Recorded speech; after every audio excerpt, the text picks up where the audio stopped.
Other teams might as well buy their tickets to Cancun now because the Celtics are on the path to ban on 19.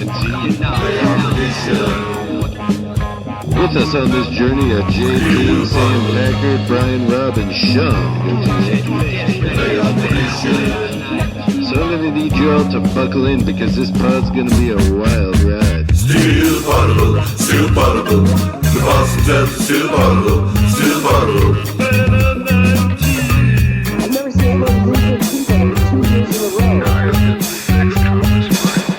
A psychosexual celebration of the Boston Celtics. Welcome back to Still Poddable, the best Boston Celtics podcast here on Al Gore's Internet. I am Sam Jam Packer, joined by Jay King from The Athletic and Brian B. Robb from MassLive.com. Again, we are Still Poddable, a Monday through Friday Boston Celtics podcast.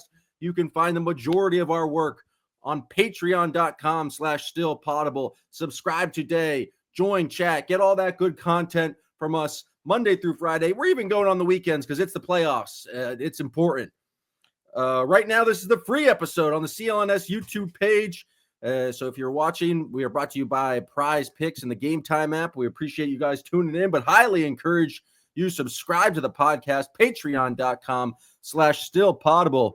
Now, our last episode was a reaction to the Knicks and Celtics playing in the second round of the playoffs.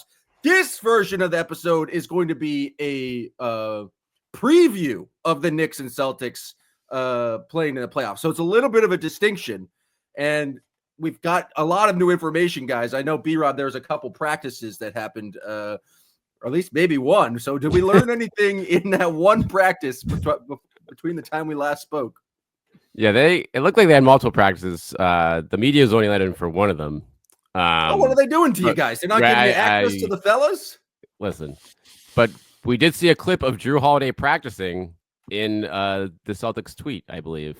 So I think that is the biggest news out of these couple of days off is Drew Holiday was on the practice floor. Joe Mazzulla told reporters yesterday that he did everything the team did in practice. What that means exactly, who's to say? That could have been like watching. I will say it sure sounded like they were working pretty hard at practice yesterday. There you go. So, and based on the squeaking of the shoes, based on the amount of yelling, the amount of activity that seemed to be going on behind the curtain that was closed, it seemed like they were going pretty hard. And I would be surprised if they haven't gone pretty hard at some point because they had 6 days from the first round to the second round. So if Drew Holiday is able to do anything, then that suggests to me that he's probably going to be available in game one, probably should be ready for the start of this series. I have a Still Poddable exclusive for us here, guys. Ooh. After practice.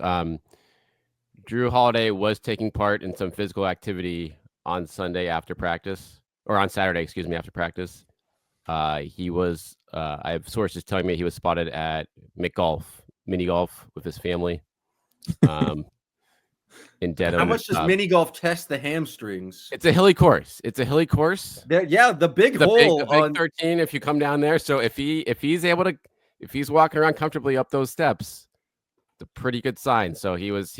What's tougher, the big hole at what's the name of that mini golf course? Big golf in Dedham.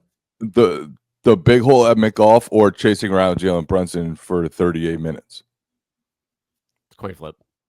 It's one's McGolf, and it's like everyone at the golf course can see you, and one's Madison Square Garden, which apparently is the most terrifying place to ever play basketball, according to John Corrales / Kristaps Porzingis. Oh man, that was a funny moment.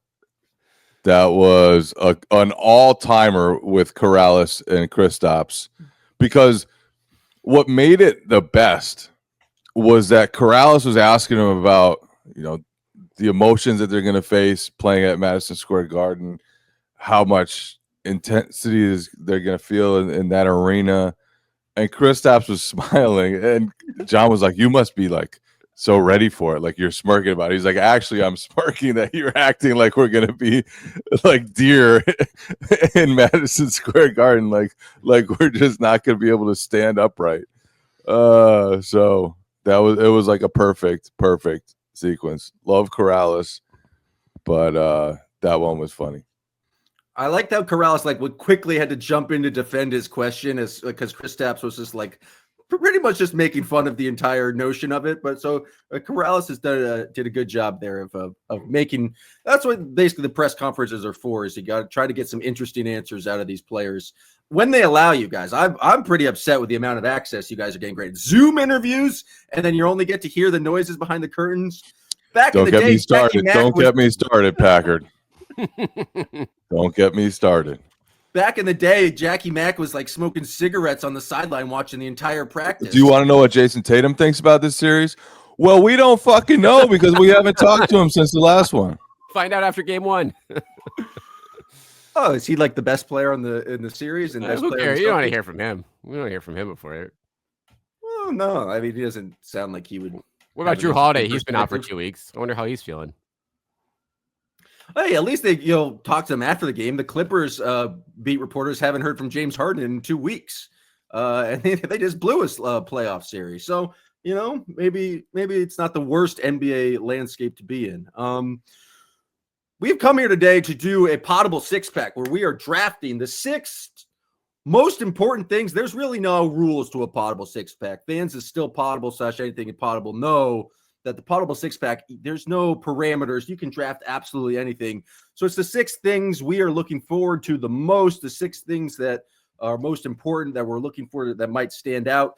But before we do so, got to tell you about our friends at the Game Time app. Game Time is just the best place to get tickets to pretty much anything. So if you want to get tickets to the playoffs, you want to get tickets to concerts, you want to go to a comedy show, if you want to go to the theater, if you want to go see a musical like the Newsies, Jay King's favorite musical, go to the buddy. Game Time app. And you can save up to 60% off, especially if you're buying last minute. That's what makes the Game Time app so special. Maybe you wait till a little bit after tip-off, you go to the Game Time app and you get yourself a deal. You can get all-in pricing so you get the total up front, no surprise fees at checkout. You get to see a panoramic view from your seat. Lowest price guarantee or Game Time credits you 110% of the difference. And they got Game Time ticket coverage, so your purchase is covered with most flexible customer service policy in the ticketing industry. So take all the guesswork out of buying tickets with Game Time. Download the Game Time app, create an account, use promo code CLNS for $20 off your first purchase. Terms apply. Again, create an account, redeem code CLNS for $20 off. Download the Game Time app today. Last minute tickets, lowest price, guaranteed. Game Time. All right, folks, Poddable six-pack time. This is a snake draft. Jay, what pick do you want? I riled you up with the media access stuff. I feel like I gotta, make it up to you. What pick would you want in this draft? Draft your draft. Give me the first pick. Give me the first pick. All I right. want the first pick. Let's go Jay, B-Rob, me, and then me, B-Rob, Jay for the second round. So, Jay, what is the 1-1? What is the thing you are looking for the most in this Celtics-Knicks series? How the Knicks try to hide Karl Towns, because he was targeted ruthlessly throughout the 4 regular season matchups between these two teams. Jason Tatum averaged 33.5 points on 53% plus shooting over those 4 games. He averaged 7 assists in those 4 games while scoring that much. There was nothing that Towns could do when the Celtics targeted him, especially when Tatum targeted him. Tatum was draining threes in those games, so there could be some regression there just on the shooting, but a lot of that was that Towns was giving him open shots, rhythm shots, not disrupting what Tatum did. Obviously, we just saw the Orlando Magic just dismantle the Celtics' normal plans. Take away the three-point line, take away the supporting cast, force Tatum and Brown to be scorers before anything else. And the Celtics had to get gritty. They had to draw free throws. They had to play in a totally different style than they normally do. I don't think the Knicks can push the Celtics out of their preferred style. And if they do it, it's going to be doing something totally different than they did during the regular season. So are they going to try to pre-switch everything to keep Towns out of actions? Are they going to go double big more often with Mitchell Robinson next to Towns and try to, play, because they rarely, if ever, try that against the Celtics during the regular season. Are they going to double Tatum every time? Because I don't think that will work.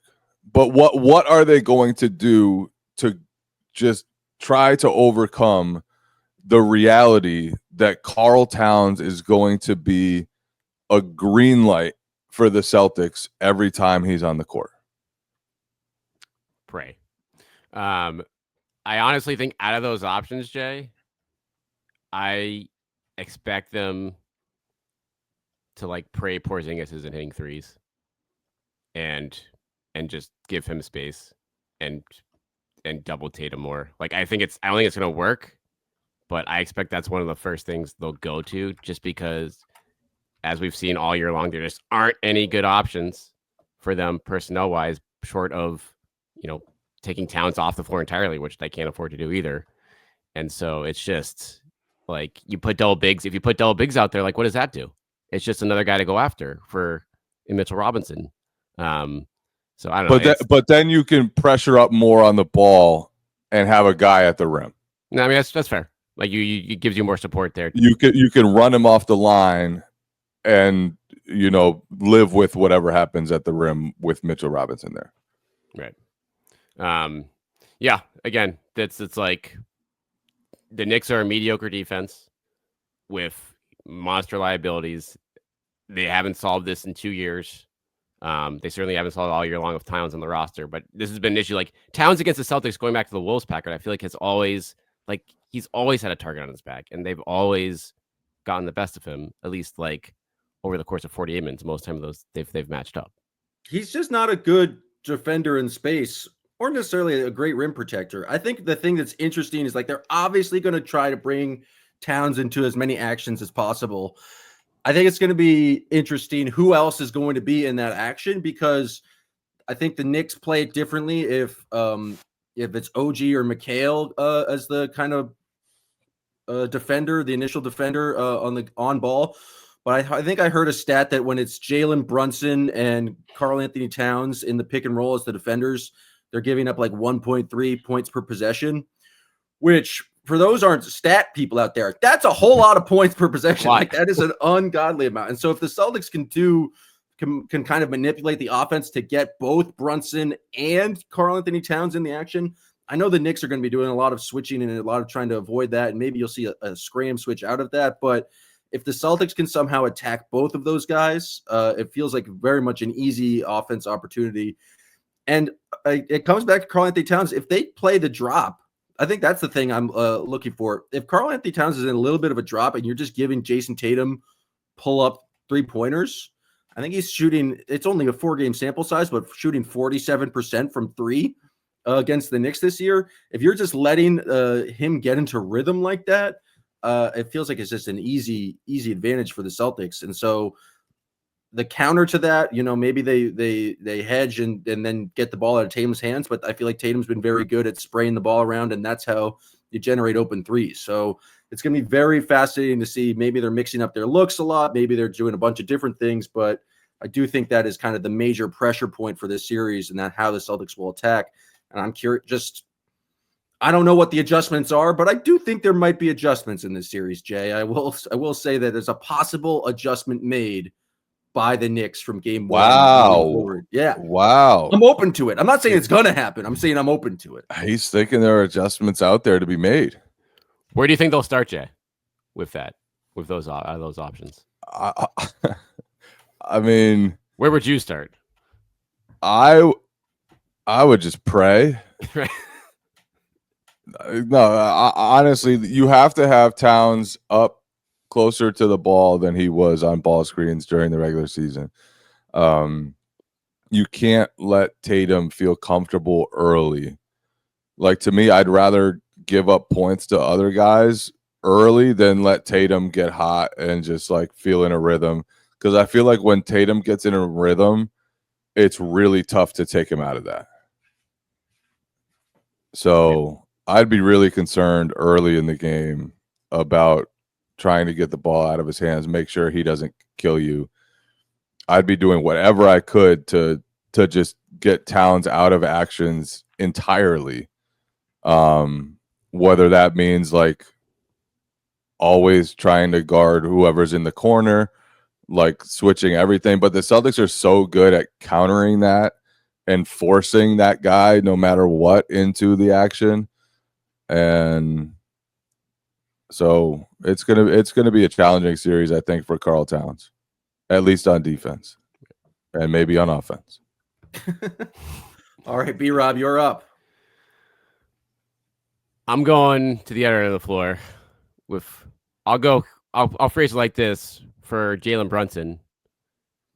How are the Celtics strategically defending him with Porzingis specifically in terms of how much did they go into a drop versus, and then big picture wise, how quickly does he rise in terms of the most hated Celtics fans villains like out there? Like, he is pretty much in prime, like James Harden foul baiting, putting up 31 points per game in the series. Pistons fans had billboards up during that series. There's a great flopper chant during a review. I thought Pistons fans did a nice job then. Right. So is it like the first half of the first game? Is it going to develop over time here? Like how quickly is he get the FU Jalen Brunson chant at the Garden? It depends. Is it right away, or is it going to be?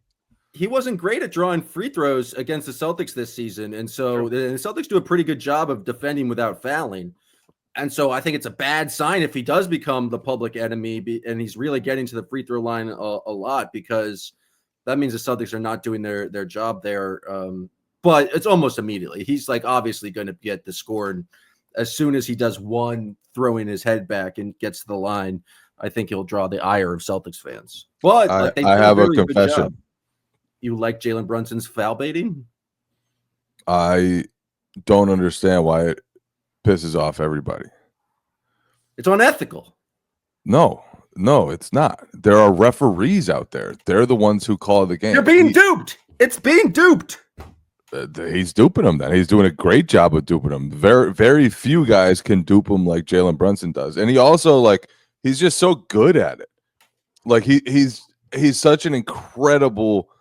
He has such an incredible ability to stop, to start, to stay on balance when he's doing all that, and to still make shots. He doesn't just draw the free throws; he makes shots too.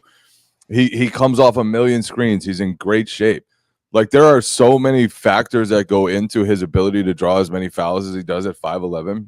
I think there's brilliance there, and I understand, like, if you're a fan of another team getting frustrated at all that stuff. Yeah. You just said you don't understand that. That was your whole No, I only understand it for fans of the other team. When the general public, like just a basketball fan watching, if you're not flopping, if you're not trying to get calls, you're not doing everything you can to win.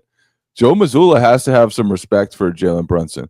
And the Celtics have to keep that in mind every game, 48 minutes, because every lull you have against him, every time you're out of position, every time you're a little late closing out, he will use it against you. He will get to the free throw line. If you're not super sharp against him, he just turns that into free points. So that has to be constantly on their minds throughout this series, because that changes them when he gets to the line. It allows them to set up defensively. It's basically automatic points for him. He's a great, great free throw shooter. And their offense, like, playoff wise, they don't have a ton of creators. A lot is on Jalen Brunson, and the more he gets to the free throw line, the easier this series will be for him, obviously. Who do we think gets the opening, assignment for Jalen Brunson? Is it Drew, or are you giving Drew a little bit of time to, like, maybe get that hamstring back right? Is it Jalen? Is it Derek White? B-Rob, who do you think is the first person to start on Brunson? I bet if Jalen's feeling good enough, I bet he wants the assignment. So I wonder if they give it to him out of the gate to kind of be a tone setter there. But I expect Drew to get the majority of it as the series goes on. Well, Pritchard had his moments on him during the season too. I wonder again how, like, if Drew isn't, at his best in this series because of the injury, like how much that comes into play there. But yeah, to Jay's point, like the Knicks' path to making this competitive series is Brunson getting to the line and like getting foul trouble, unlocking the offense, and for as bad as the Knicks were in the regular season against Celtics, Brunson still scored 27 per game and shot over like 50% from the field and 40% from three. So he can get his against his team, even against really good defenders. And so if he is getting in a groove and making the Celtics have to make adjustments accordingly defense, that's when things could get, a little more dicey. Well, I guess that brings me to my pick. And this is just going to be a Joe Mazzulla math battle here. And it's the other guys on the Knicks. What are their 3-point numbers going to be? Can Mikal Bridges, OG Anunoby, Josh Hart get up and make enough threes to kind of remain competitive with the Celtics? Taylor Snow had this wild stat the other day. OG Anunoby in 25 regular season games against the Celtics has never scored 15 points. He has a career average of 12.9 points per game. But against Boston, he's only averaged 8 points a game, the lowest against any opponent. And I feel like that's a crazy stat. Wow. The guy averaged 18 points a game this year. He's been in the league how many years? And in the last like 4 or 5, he's been a pretty good scorer. And he's never scored more than 14 against the Celtics. And the last time he scored 14 was March 28th, 2022. This guy just gets, I don't know what happens to him against the Celtics. How much does the game winner against from Toronto, the 3, and make up for it? Like that basically was a 15-point shot, but like that's pretty wild. It caused a fight. It caused a fight for the Celtics afterward. I still say Kyle Lowry was 17 feet out of bounds when he threw that inbound pass over Taco Fall. He should not have had that much space.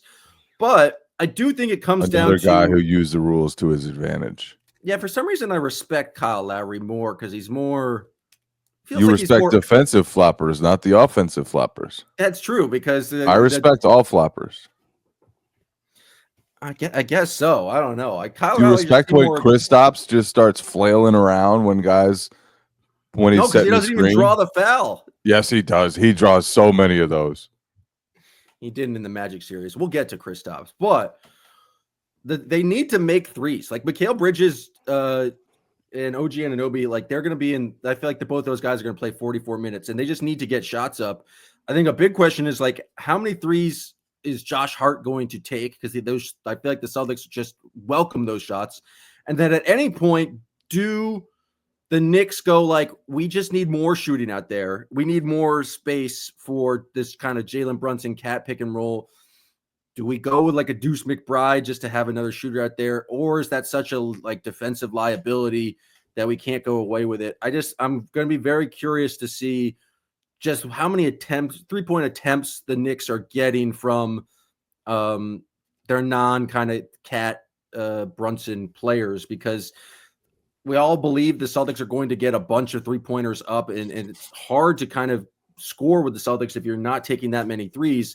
And I think the Knicks had around like 20 a game, just attempts in the 4 games this season. So, and it feels like it's a lot's going to fall to the wings of the Knicks to get up threes and make threes. And I just don't know if they necessarily have it in them, especially given, OG's inability to score points against the Celtics. Mikal Bridges being very kind of inconsistent. And then Josh Hart, he's the guy you want shooting those shots. He's never been a great 3-point shooter.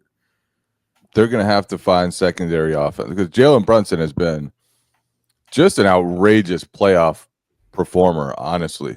Like you look back at his series against the Heat, you look back at last year against Philly, like he has just handed in so many big time games in the playoffs.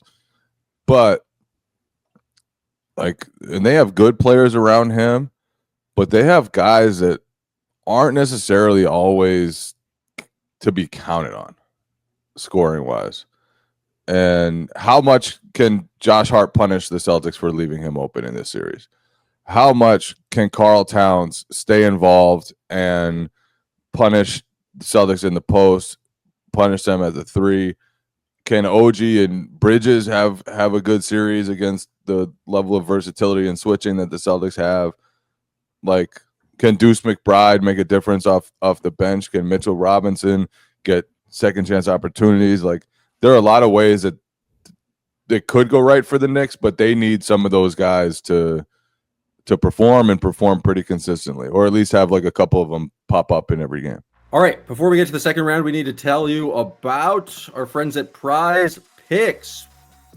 Basketball playoffs are here, and so you can cash in with Prize Picks. Don't miss your last chance to add your favorite players from the court to your Prize Picks lineup, whether it's points, rebounds, assists. Take your pick or more or less for your shot up to win up to 2,000 times your cash today. Turn your playoff hot takes into tickets to basketball's championship series. Starting with the play-in round, every lineup you make with Prize Picks will enter you in the Takes Two Tickets sweepstakes. Wow, did not say that well. Takes Two Tickets sweepstakes, which could get you in a +1. You needed to take two. I did, and I don't even think the second take did that well, but you could get a chance to go to the championship.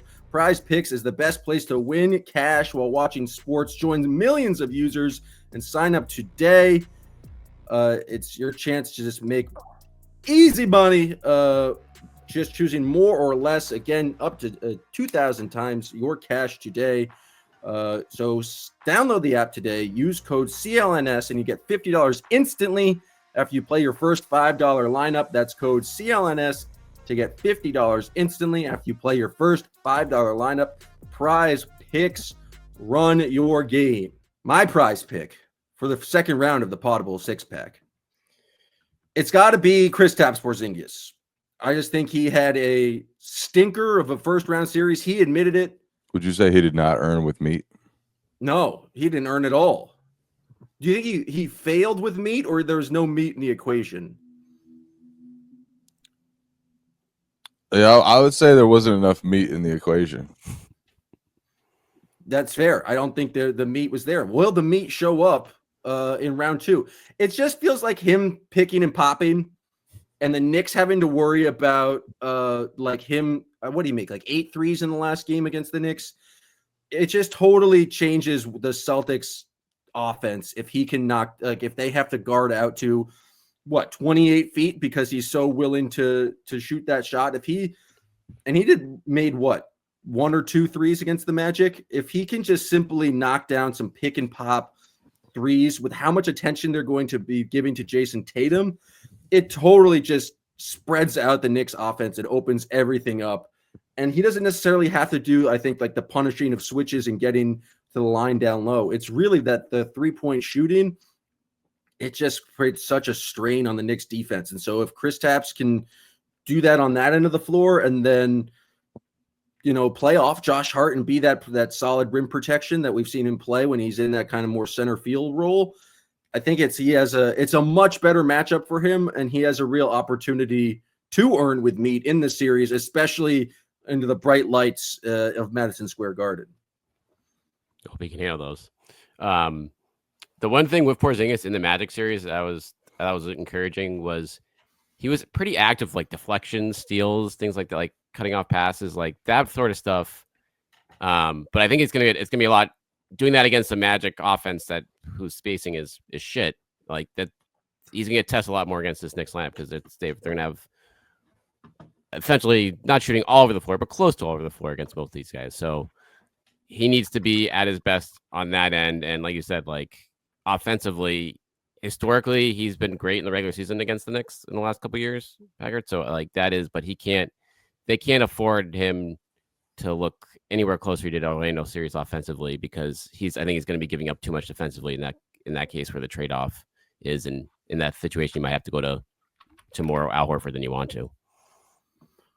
I was just Googling Kristaps Porzingis because I wanted to see his splits. And I don't know if this is just my Google, but when I typed in Kristaps, it's because Kristaps Porzingis game log, and then the second thing is Kristaps Porzingis meat.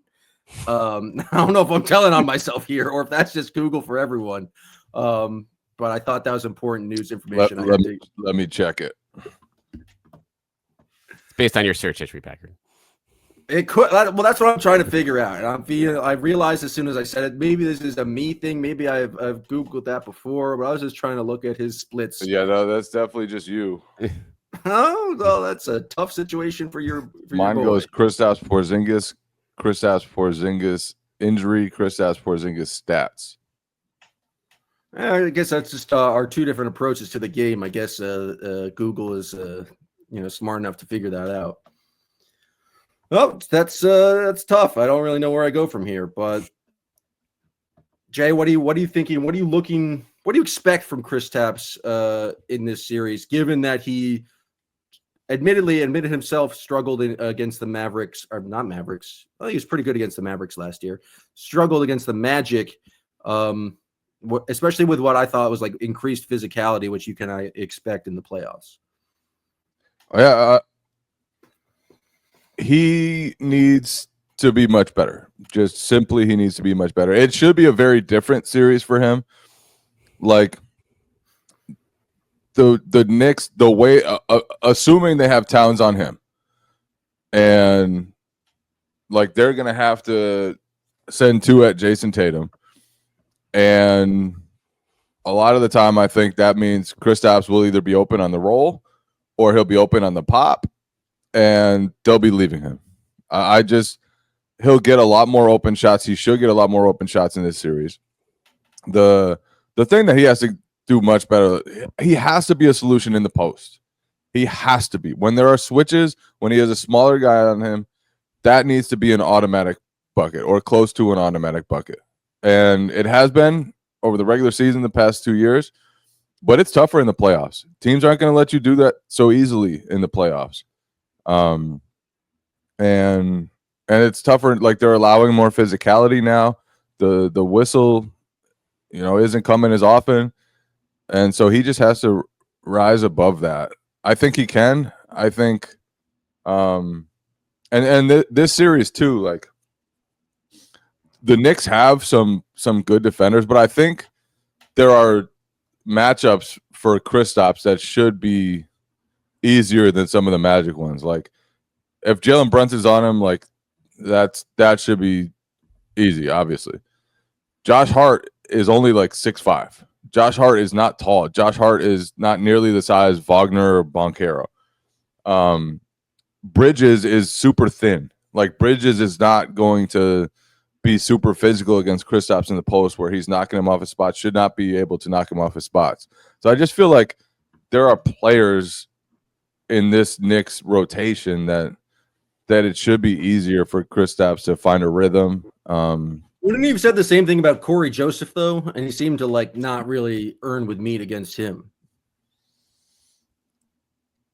It was not a good series for Kristaps Porzingis at all in the first round. He has to be better. Has to. And to his credit, he's taken full accountability. He's pointed the finger at himself several times. And like I said in the last podcast, he's really learning. Like he hasn't played many playoff games. Everybody else on this Celtics roster has played millions of playoff games. Like they've been on deep runs every single year. And Kristaps last year was the first time he'd ever been out of the first round. And it was the first time that, and even in that, he was like a part-time player who popped up and then got injured, popped up again, got injured. It was like a whack-a-mole, like just he played you 2 see games. Kristaps, you don't see him, yeah. So he's just, I think, and the Magic was probably the best defense he's ever played in the playoffs, without looking at the full. Maybe like they played the Clippers back in the day, right? When he was with the Mavericks. Yep. So that might have been up there, but Magic were up there at least. So he's still learning, I think, playoff wise, but you don't want to be on the wrong side of that learning curve. And he was just bad for them. They need more, or they need to go to Al, which I think would be fine, especially in this series, like spacing against Karl Towns and like that'd be okay too. Yeah, and Luke even had some pretty good games against the Knicks in the regular season too. So, is this the Luke Cornett statue series? Tune in to find out. Stay tuned. But yeah, JD, like it's just he needs to be better, and if not, then and I think we kind of saw it in the games 4 and I mean, he had foul trouble in game 4, but in game 5, Porzingis played like 22 minutes, and when they got going in the second half, I mean, a lot of that was garbage time, but like they weren't playing him 30-35 minutes in these games because he just wasn't worthy of it. But this is a series where they very much hope that he is, and because there's a lot for him to take advantage of. He also loves playing in Madison Square Garden. Yes. Like, he gets up for those games in Madison Square Garden. He enjoys that. The last game there, I think he had 8 threes, and he was just smiling, having a great time. Obviously, he played for the Knicks when he was younger. So that could be something that gets him a little energized too. Just instead of being like a deer out there, he might be like a lion. Oh, ooh, that was poetic. Poetic, Jay. That was bad. I'm sorry. How do you follow that one, B-Rob? I can't. Thanks for listening, everyone. We'll catch you next week. My next pick here, this is the one area, whether it's going to be a quick series or not for the Celtics, I think we'll center a lot on what happens here. I'm very curious how hard the Knicks are hitting the offensive glass in this series. I think that's the one legitimate area that they can give the Celtics a problem. Towns is a load down there. Josh Hart is just one of the best wings in the league on the offensive glass, period. It's just an absolute menace down there. And then if Mitchell Robinson if he can stay on the he's floor a in this series, force. He's literally, he's Wendell Carter, stronger, bigger, and just better around the rim. And Porzingis did not have a good rebounding series, amongst other things, as we've talked about. Al Horford does his job well, but he's 38 years old. It's tough for him to keep these guys off the glass.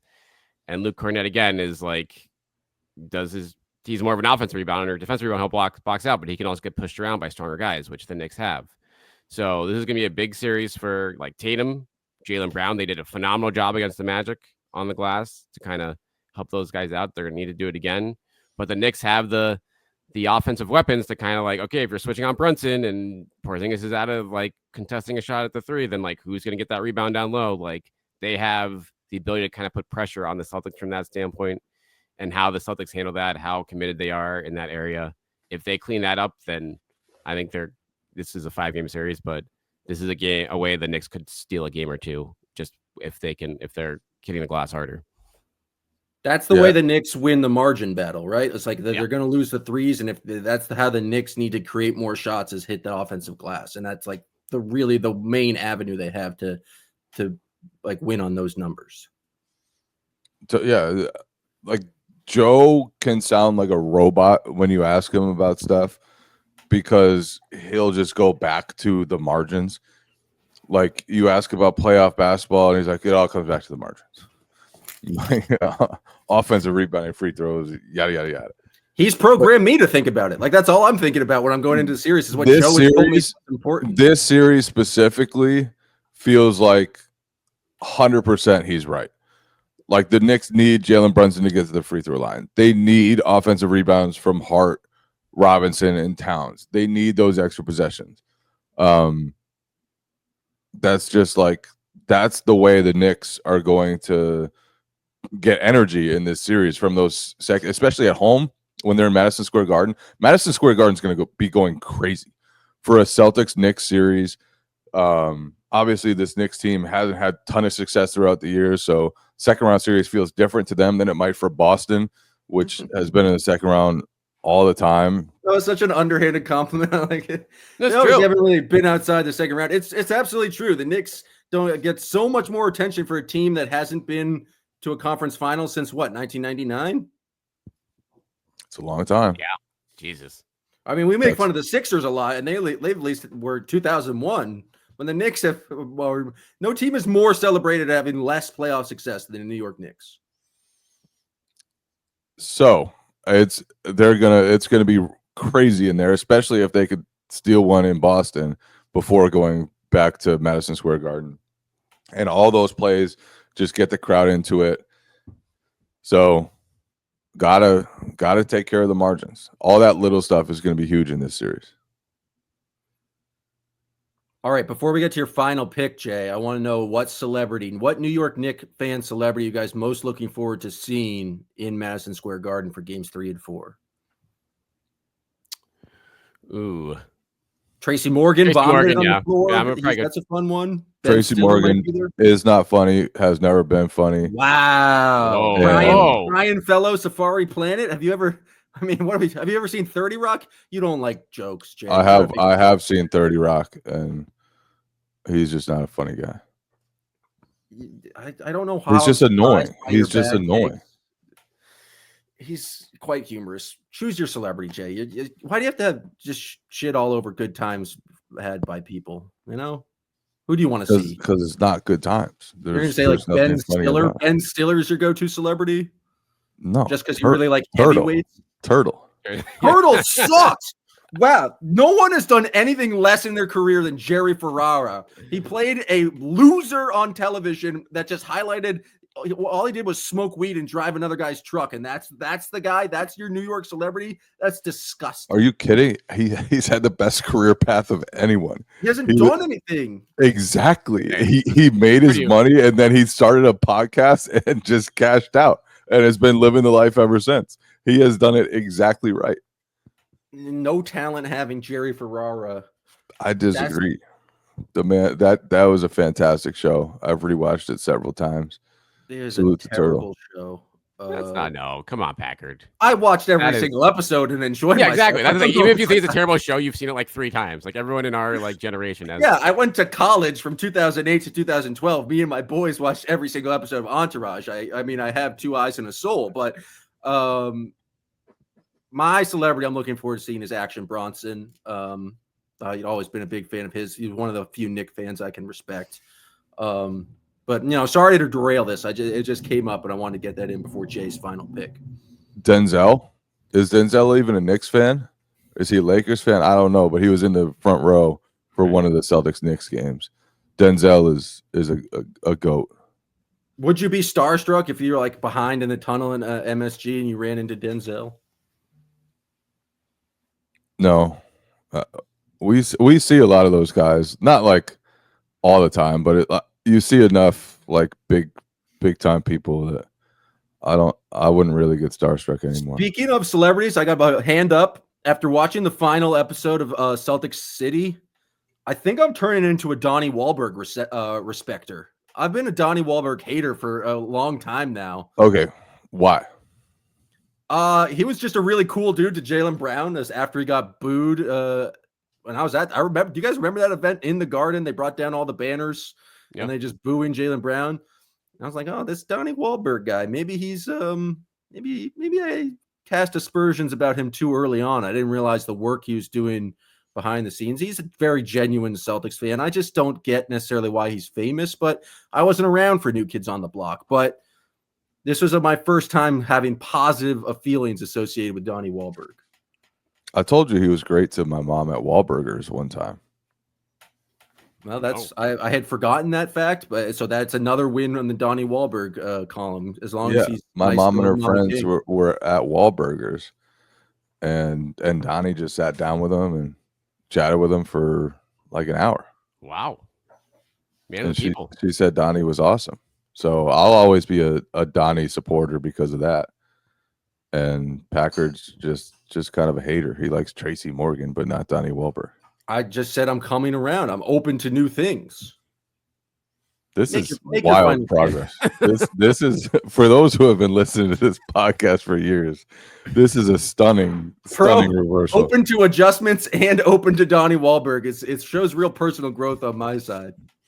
I am floored right now. This man has been the biggest Donnie Wahlberg hater of all time. He's like Skip Bayless to LeBron of Donnie Wahlberg. The first time I did it, it like got picked up by the Donnie Hive on Twitter, and I just had like women in their 30s just coming at me, and I got real defensive and had to lash out ever since. And so, the scars have healed. The scars are in the past now, and so I'm open to new things. I'm more mature. So that's why you became such a Donnie hater, because you had to take against him, and then you just had to dig in. Yeah. Do you know how the internet works? That's exactly how. Yeah. Jay, you've never been defensive online about one of your takes with people coming at you in your mentions. What about I don't the get wave? defensive. I enjoy it. That's all fun to me. People think I'm just curmudgeonly, but I'm just having so much fun. People think I'm curmudgeonly based on my words and my actions. It's so weird. Speaking of my takes on the internet, I've gotta discuss the Clippers stuff. Every single year, people believe in the Clippers. They start to believe in the Clippers. You don't want to see Kawhi in the playoffs. You don't want to see Kawhi when he's healthy. And then every single year, they bow out weekly. They get stomped in the decisive game.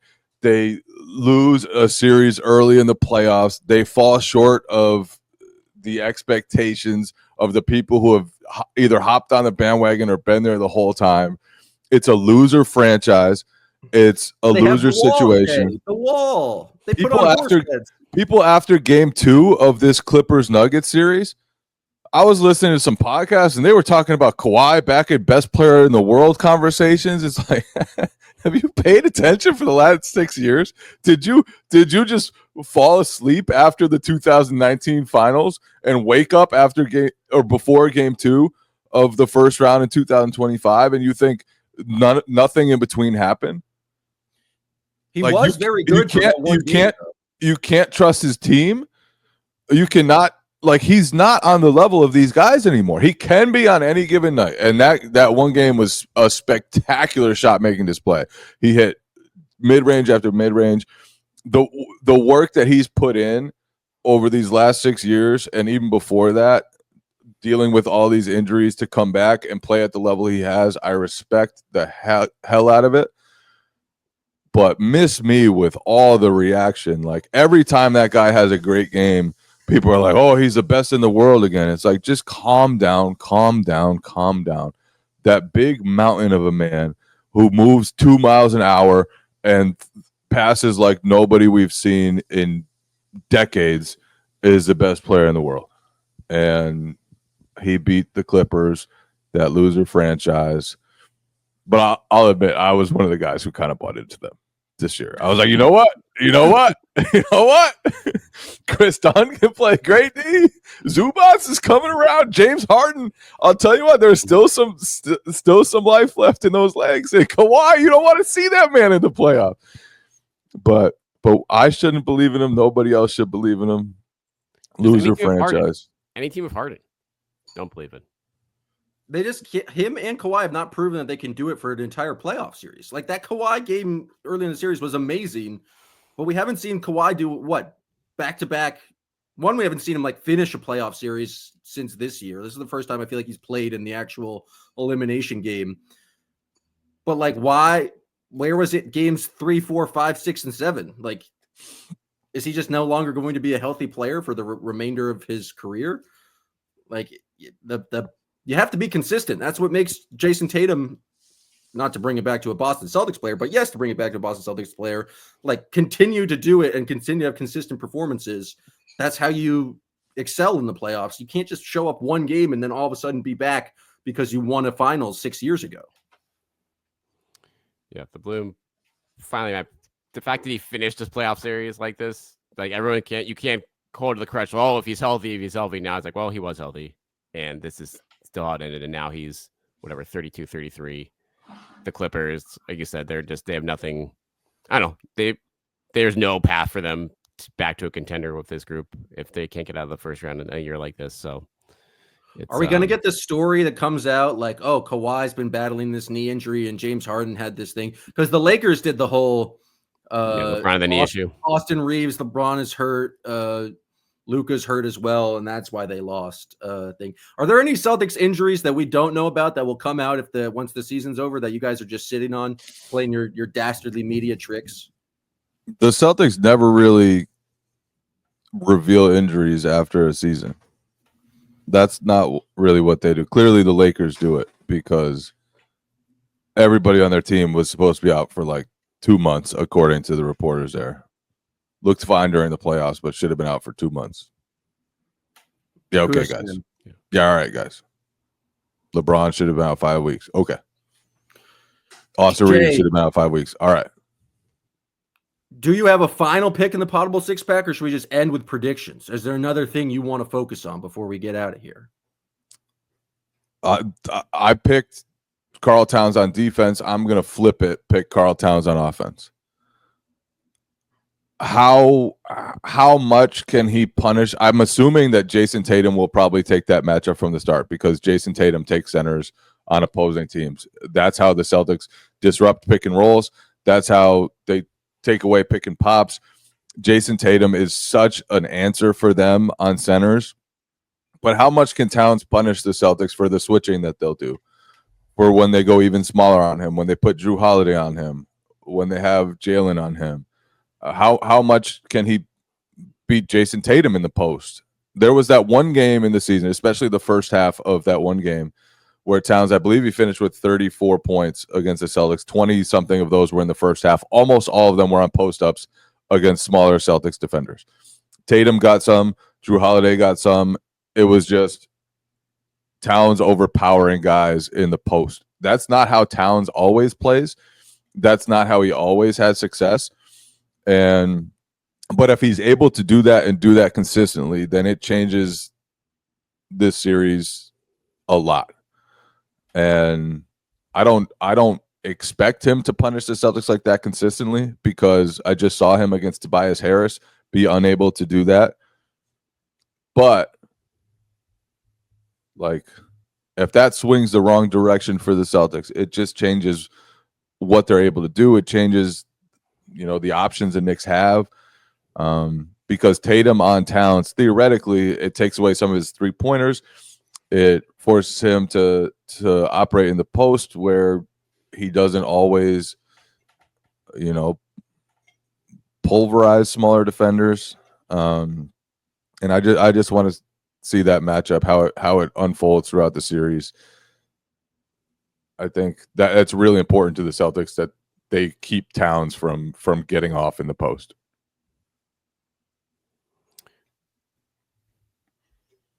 Oh, I thought B-Rob was going to have a hot take on that. No, I think it's. I agree. I think it's just going to be interesting what defenders they do, how effective Jrue Holiday is going to be there. Jason Tatum, like you said, is not great against him. But yeah, that's their entire offense is like. And I feel in a pretty good spot as a Celtics fan, considering that the things you like, the most important thing is how well Karl-Anthony Towns plays.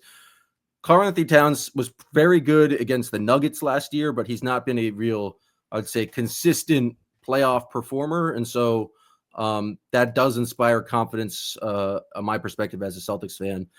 I just want to say as an honorable mention, we have not mentioned Derek White as a guy who exists in this series or Peyton Pritchard. Like, I don't really know if I have much more analysis beyond that, but they're there. They're still pretty good basketball players. Like Derek, I'll take that a step further. This could be a Derek White and Jrue Holiday series because you're like we talked about the Towns matchup. Jalen Brunson, that's a matchup the Celtics are going to want to involve, especially to try to wear him down, to put more miles on those legs, so that he's feeling it not just late in games, but late in the series.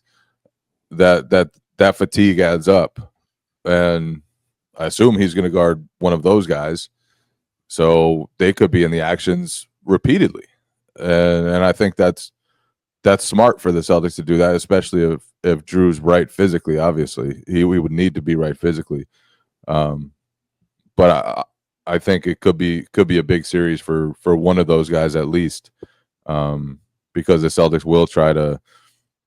Just push on that matchup as well. I wonder if they'll give Jrue open shots too. Like defensively, if the Knicks are rotating bodies over, with doubling Tatum, rotating one to KP, and then it's like, all right, Jrue, like you're coming off an injury, or this is the one we're gonna have to concede something. This is what we're gonna concede. And so yeah, like it is. They will. Both those guys will be front and center, and that's usually a good thing for the Celtics.